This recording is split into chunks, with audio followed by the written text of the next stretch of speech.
नमस्कार, अपना बिहार देख रहे हैं आप। आपके साथ मैं हूं शिप्रा झा। बुलेटिन में सबसे पहले बात करेंगे वैशाली की खबर की। खबर वैशाली से है, जहां शॉर्ट सर्किट से एक घर में भीषण आग लग गई। घटना पटेढ़ी बेलसर प्रखंड के मूजा पकड़ी गांव की है। आग इतनी तेजी से फैली कि घर का सारा सामान जलकर राख हो गया।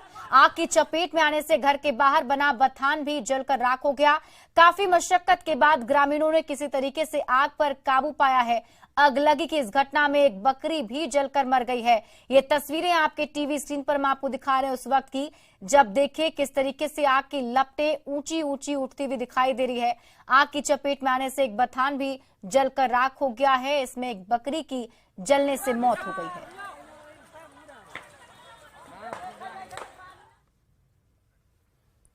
इधर कटिहार में खाना बनाने के दौरान सिलेंडर ब्लास्ट से भीषण आग लग गई। घटना कदवा थाना क्षेत्र के मोहम्मदपुर पंचायत की है, जहां खाना बनाने के दौरान एलपीजी सिलेंडर ब्लास्ट हो गया, जिससे आग लग गई और देखते ही देखते आग ने आसपास के आधा दर्जन घरों को अपनी चपेट में ले लिया। भीषण आगलगी में लाखों का सामान जलकर राख हो गया है। फायर ब्रिगेड की टीम ने लोगों की मदद से आग पर काबू पाया है।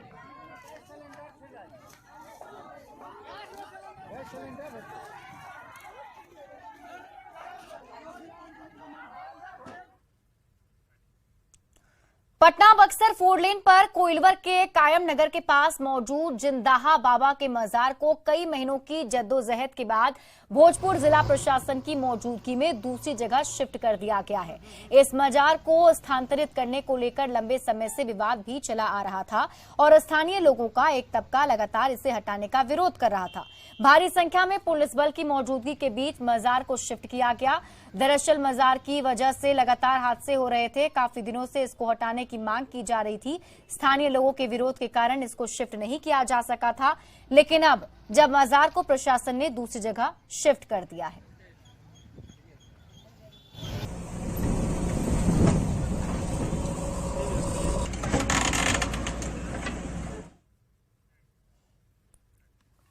भागलपुर के नौगछिया में 4 मई को हिंसा के बाद अब पूरी तरह से शांति का माहौल बना हुआ है। हालांकि तनाव को देखते हुए पुलिस जवानों को तैनात जरूर किया गया है। मधुरापुर बाजार में 4 मई को हिंसा के बाद लोगों ने बाजार को बंद रखा था। दुकानदारों ने बीच बाजार से सब्जी मंडी को हटाने की मांग की है। बाजार बंद के बाद भारी संख्या में पुलिस बल के साथ अधिकारी पहुंचे और बाजार को पुलिस छावनी में तब्दील कर दिया गया था। काफी समझाने बुझाने के बाद दुकानदारों ने दुकान खोलने की बात मान ली है। वहीं अधिकारियों ने भी व्यवसायियों को पूरी सुरक्षा का भरोसा दिलाया। हिंसा मामले में 30 नामजद और 100 से अधिक अज्ञात लोगों पर मामला दर्ज किया गया है और आगे की कार्रवाई की जा रही है। प्राथमिकी दर्ज की गई है, नामजद प्राथमिकी है। कितने लोग? और लगभग 30 लोगों पर है और पुलिस उसके लिए पकड़ धकड़ की भी कार्रवाई कर रही है। हम लोग को उम्मीद है कि आज या कल तक गिरफ्तारियां होंगी उसमें। उसके अलावा निरोधात्मक कार्रवाई का भी प्रस्ताव भेजा गया है, सभी को नोटिस किया जा रहा है। लोगों के बीच में हम लोगों ने मैसेज दिया है कि नहीं आप खोलिए। जिस दिन से घटना हुई है उसी दिन से तीनों पालियों में 8 जगह पुलिस ऑफिसर और मजिस्ट्रेट की प्रतिनियुक्ति है जो 24 घंटा एक्टिव है। किसी को डरने की जरूरत नहीं है। अगर हो सकता है कि कोई मैसेज की वजह से इनको मैसेज दिया होगा दुकान बंद करने के लिए, तो उनके लिए परेशानी होने वाला है ना, उस पर हम लोग कठोर कार्रवाई करेंगे। दुकानदार बंधुओं से अनुरोध है कि निडर होकर के काम करें। पूर्णिया के एक युवक की बेखौफ अपराधियों ने 57,000 रुपए लूट के दौरान गोली मारकर हत्या कर दी। घटना टीकापट्टी के साहू परबत्ता के पास की है, जहां एक फाइनेंस कंपनी का स्टाफ कलेक्शन का 57,000 रुपए लेकर बंधन बैंक जा रहा था। तभी रास्ते में बाइक सवार अपराधियों ने पीछा कर नौगछिया के साहू परबत्ता में उससे पैसे लूटने चाहे। जब युवक ने विरोध किया तो अपराधियों ने गोली मारकर उसकी हत्या कर दी और पैसे लूटकर फरार हो गए। युवक नकुल की 2 महीने पहले ही शादी हुई थी। लूट के दौरान हत्या की घटना से पूरा परिवार सदमे में है।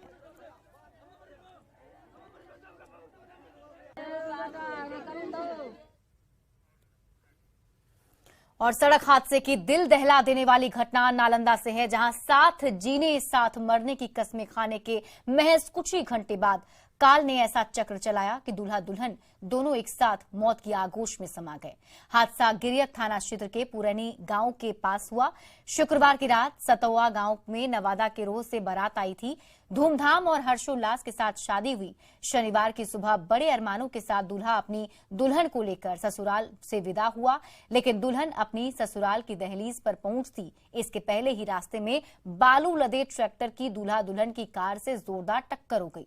हादसे में दूल्हा दुल्हन दोनों कार से फेंकाकर बाहर गिर गए और दोनों की मौत हो गई। वहीं कार के भी परखच्चे उड़ गए। इस हादसे में दूल्हे का बहनोई भी गंभीर रूप से घायल है, जिसे पावापुरी मेडिकल अस्पताल में भर्ती करवाया गया है।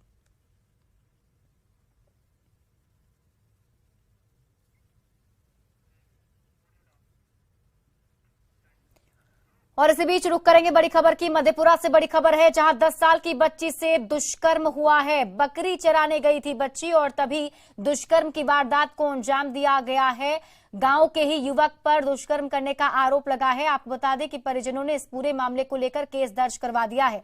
आरोपी की तलाश में पुलिस की टीम भी जुट गई है। बच्ची का फिलहाल मेडिकल टेस्ट करवाया गया है। जांच के लिए फॉरेंसिक टीम को भी बुलाया गया है। तो मधेपुरा से आपको ये बड़ी खबर बता रहे हैं, जहां पर एक बच्ची के साथ दुष्कर्म की वारदात को अंजाम दिया गया है। बताया जा रहा है कि बच्ची वहां पर मौजूद थी और तभी जो लोग थे उन्होंने उसके साथ दुष्कर्म की वारदात को अंजाम दिया है। समस्तीपुर से बड़ी खबर है, जहां 1 मई को एक शख्स की पीट-पीटकर हत्या के मामले का एसपी ने खुलासा कर दिया।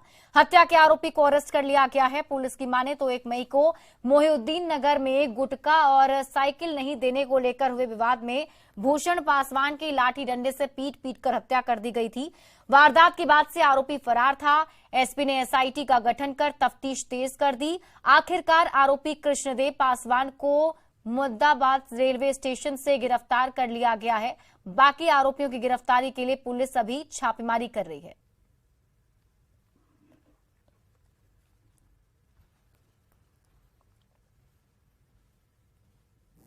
भूषण पासवान नाम के व्यक्ति की हत्या कर दी गई थी। लाठियों से मारपीट करने के बाद प्रकाश में आई थी। एफआईआर दर्ज करके अनुसंधान किया जा रहा था और इसमें जो मुख्य अभियुक्त है कृष्णदेव पासवान और विष्णुदेव पासवान, इसको घटना के 4 दिन बाद मुद्दाबाद रेलवे स्टेशन से गिरफ्तार कर लिया गया है। स्वास्थ्य विभाग के प्रधान सचिव प्रत्यय अमृत ने मुजफ्फरपुर स्थित एसकेएमसीएच का औचक निरीक्षण किया। इस दौरान अस्पताल में कर्मियों को लेकर अधिकारियों को फटकार भी लगाई। साथ ही प्रत्यय अमृत ने अस्पताल में व्याप्त कुव्यवस्थाओं और कर्मियों को जल्द दूर करने का भरोसा दिया है। स्वास्थ्य विभाग ने सदर अस्पताल के बाद अब मेडिकल कॉलेजों और अस्पतालों में स्वास्थ्य व्यवस्था को बेहतर करने के लिए मिशन परिवर्तन को लॉन्च किया, जिसमें 60 दिनों के भीतर व्यवस्था को दुरुस्त करने का लक्ष्य रखा गया है। बता दें कि पिछले दिनों डिप्टी सीएम और स्वास्थ्य मंत्री तेजस्वी यादव ने एसकेएमसीएच का औचक निरीक्षण किया था, जिसमें कई खामियां सामने आई थी, जिसके बाद स्वास्थ्य मंत्री ने पटना में भी सभी जिलों के सिविल सर्जन के साथ एक अहम बैठक की थी।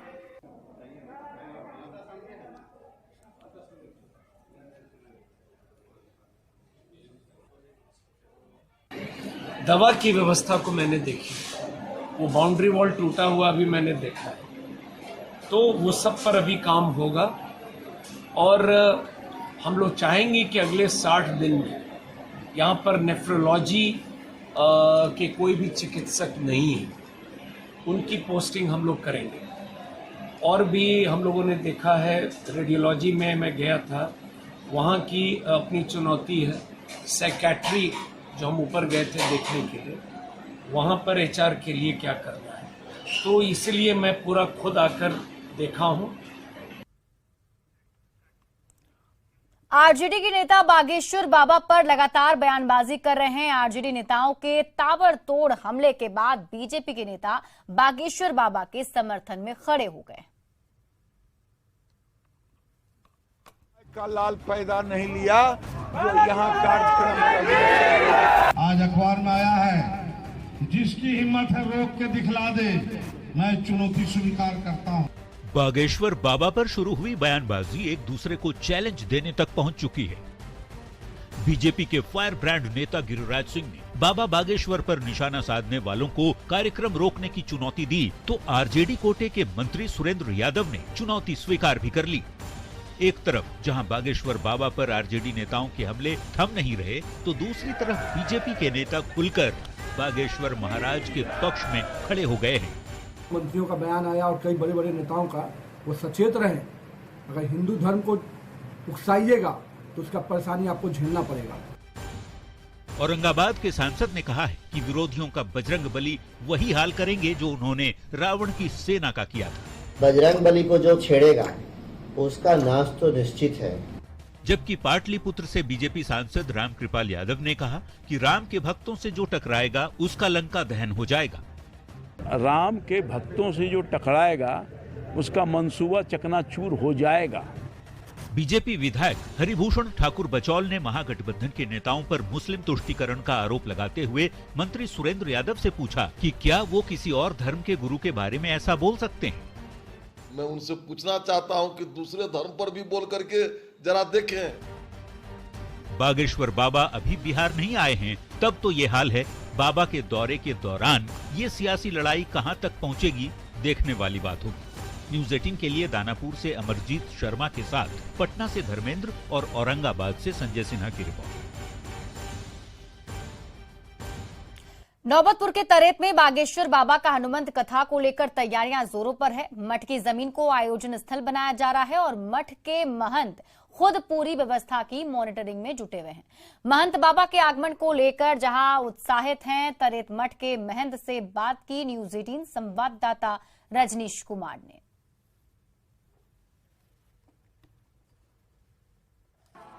नौबतपुर मठ के मठाधीश हमारे साथ हैं, सीधी बातचीत करते हैं श्री श्री 1008 स्वामी सुदर्शनाचार्य महाराज जी से। क्या लग रहा, कितनी खुशी हो रही है? आपके मठ की जमीन पर पूरी तैयारी हो रही है और बाबा बागेश्वर धाम सरकार यहाँ आ रहे हैं। जिस पुण्य धाम पर महान संतों की आगमन होती है वह धाम धन्य से धन्यतम की ओर चली जाती है। उस धाम पर रहने वाले जितने भी जनता हमारे जनार्दन रूप में होते हैं, हम लोग जनता को जनार्दन रूप में, नारायण के रूप में मानते हैं। जनता जनार्दन के रूप में सारे भक्त सज्जन वृंद बागेश्वर धाम से आए हुए स्वामी जी के सेवार्थी बनकर सेवा रूप में अपनी तत्परता दर्शाने के लिए अहोरात्र तन्मयता के साथ अपना पूरा समय दायित्व स्वरूप मानकर देने में तत्पर हैं। बिल्कुल, तो हमारे साथ तरेत मठ के मठाधीश थे और निश्चित रूप से ये भी गौरवान्वित महसूस कर रहे हैं। और नौबतपुर के तरेत में जिस तरह से बाबा की तैयारी हो रही है आगमन को लेकर, तो मठ प्रबंधन भी पूरी तरह से तैयार है और कह रहे हैं कि यह धरती जो है पहले से धन्य थी और जो है एक तरह से अब धरती धन्य हो जाएगी। कैमरामैन मनीष जुनेजा के साथ रजनीश कुमार, न्यूज़ 18 तरेत, नौबतपुर, पटना। विकासशील इंसान पार्टी के अध्यक्ष और पूर्व मंत्री मुकेश सहनी ने बिहार में बजरंग दल को बैन करने के सवाल पर कहा है कि अगर कोई गलत करेगा तो उस पर कार्रवाई होनी चाहिए, लेकिन बिना किसी विवाद के बैन या विरोध जैसी कोई कार्रवाई नहीं होनी चाहिए। सरकार सक्षम है, सरकार को जो उचित है वो करे। अब इस पे हम क्या टिप्पणी देंगे? गलत काम करने वाला व्यक्ति है, अगर कोई भी व्यक्ति हो तो उसको सरकार रोकना चाहिए, और गलत नहीं करता तो सरकार का भी काम है कि उसको रोकना नहीं चाहिए। तो ये सारी चीज़ें अभी क्या आधार पे क्यों बंद कर रहा है, इससे ये सब तो हम लोग को जानकारी नहीं है। और लगता है मुझे बिहार में बजरंग दल का ऐसा कोई घटना नहीं है कि जो उनके ऊपर कोई कार्रवाई हो। और किसी अन्य राज्य में कुछ भी हो सकता है, लेकिन बिहार में मुझे नहीं लगता ऐसी आवश्यकता है। बीजेपी के पूर्व विधायक जवाहर प्रसाद की गिरफ्तारी को लेकर बीजेपी नेताओं ने सरकार के खिलाफ धरना प्रदर्शन किया था। शनिवार को बीजेपी नेताओं के खिलाफ जेडीयू नेताओं ने पोल खोल किया है।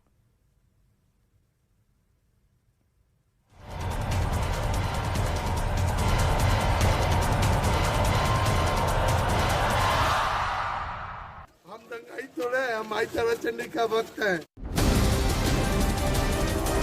सासाराम में हुई सांप्रदायिक हिंसा की आग रामनवमी के 2-4 दिन बाद ही थम गई थी, लेकिन सियासी लपटें अब भी उठ रही हैं। रामनवमी जुलूस के बाद भड़की सांप्रदायिक हिंसा को लेकर बीजेपी के पूर्व विधायक जवाहर प्रसाद की गिरफ्तारी के विरोध में बीजेपी नेताओं ने सरकार के खिलाफ धरना प्रदर्शन किया था, जिसका जवाब शनिवार को जेडीयू नेताओं ने पोल खोल कार्यक्रम के जरिए दिया है। जेडीयू प्रवक्ता नीरज कुमार ने कहा कि जो दंगा कराएगा उसे जमींदोज कर दिया जाएगा। दंगा कौन करा देगा? नीतीश कुमार जी के रहते जो दंगाई होगा उसको कानून के तहत जमीन के अंदर जमींदोज कर देंगे। सासाराम में बीजेपी की तरफ से प्रदेश अध्यक्ष सम्राट चौधरी ने धरना दिया था, जिसका जवाब देते हुए जेडीयू के राष्ट्रीय महासचिव भगवान सिंह कुशवाहा ने सम्राट चौधरी को मेंटल केस बता दिया। एक नेता है सम्राट चौधरी जो मेंटल केस है, दिमागी तौर पर वो दिमाग का दिवालेपन की शिकार है। सासाराम में हुई सांप्रदायिक हिंसा को लेकर बीजेपी के पूर्व विधायक जवाहर प्रसाद की 30 अप्रैल को गिरफ्तारी हुई थी। हालांकि जवाहर प्रसाद ने खुद को निर्दोष बताया है। चंडी का वक्त है, पूरा पार्टी को ही दंगाई बोला जा रहा है। अभी नीरज कुमार ने भी बोल रहे हैं पूरा पार्टी दंगाई है। दंगाई है, हम क्या कहेंगे। फिलहाल सासाराम में सब कुछ शांत है। लोग अपनी रोजमर्रा के काम में मस्त हो चुके हैं, लेकिन सियासतदान सियासी फायदे के लिए अब भी हिंसा के उस घाव को कुरेदने का कोई मौका हाथ से जाने नहीं देना चाहते। न्यूज़ 18 के लिए सासाराम से अजीत कुमार की रिपोर्ट। बिहार के राज्यपाल राजेंद्र विश्वनाथ आर्लेकर ने कहा है कि हिंदी को और अधिक समृद्ध करने के लिए सभी को आगे आना होगा। ये हम सभी की जिम्मेदारी है। भारत के प्रथम राष्ट्रपति डॉक्टर राजेंद्र प्रसाद की पुण्यतिथि के अवसर पर बिहार हिंदी साहित्य सम्मेलन के 2 दिवसीय 42वें महाधिवेशन के उद्घाटन के अवसर पर सभा को संबोधित कर रहे थे।